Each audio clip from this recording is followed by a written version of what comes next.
Later today, OSHA, the Occupational Safety and Health Administration, will be out on I-40 near Gallup, where an out-of-control RV plowed into a group of construction workers, killing 2 of them yesterday.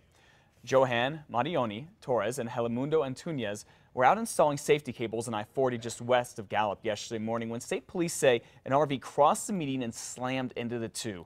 They died. A few other workers also got hurt, and people working nearby saw it all. I saw the ambulances come, the fire truck, and then when they pulled out the white sheets, I was kind of sad then. Investigators say they think the driver of that RV had a medical episode. He's an older man from Indiana and also went to the hospital.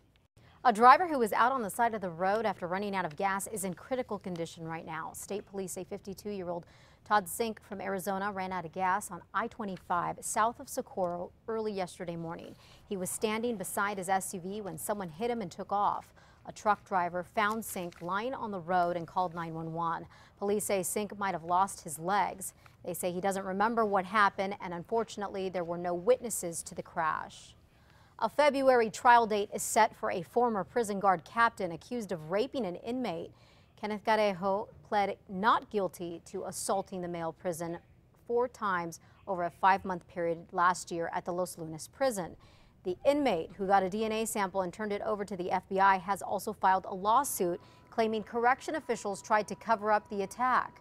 Garejo remains free pending trial.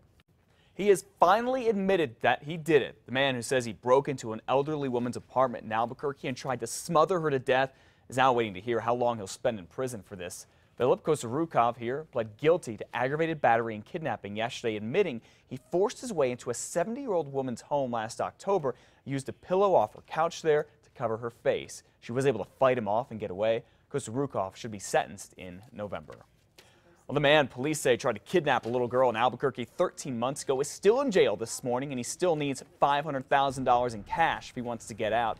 That's because a judge refused to lower Philip Garcia's bond yesterday. Investigators say he tried to pull a 6-year-old into his van at a mobile home park in the South Valley last year. That's when that neighbor you just saw what was happening and helped rescue the girl.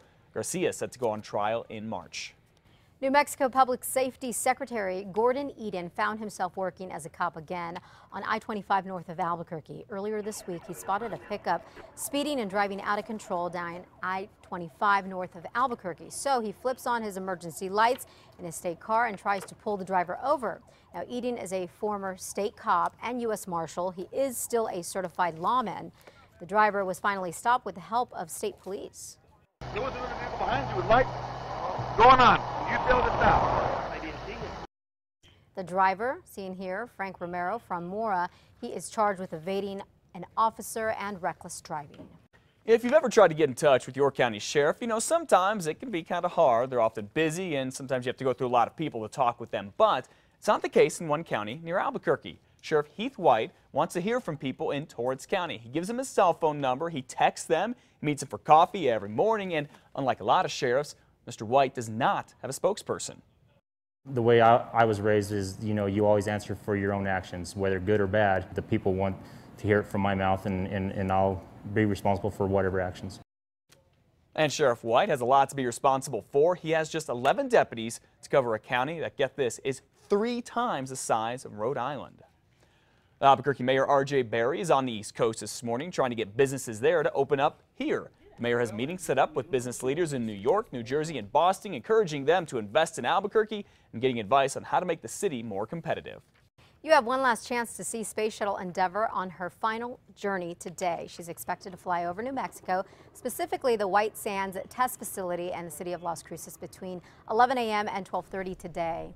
The retired shuttle left Florida's Kennedy Space Center yesterday morning on top of a modified 747. It stopped in Houston overnight earlier today. We're not sure exactly what time, but it will head to an Army post in El Paso to refuel, then continue its journey to a museum in California. It's going to be flying as low as 1,500 feet right here in New Mexico, so if you're down there, you'll be able to get a good chance to see it. I'm wondering if by any chance it may take a little right turn and come up north just a bit. We can see it here in Albuquerque. We can only Probably not, though. But News 13 does have a crew down there. We'll show you what happens from Las Cruces and White Sands later today.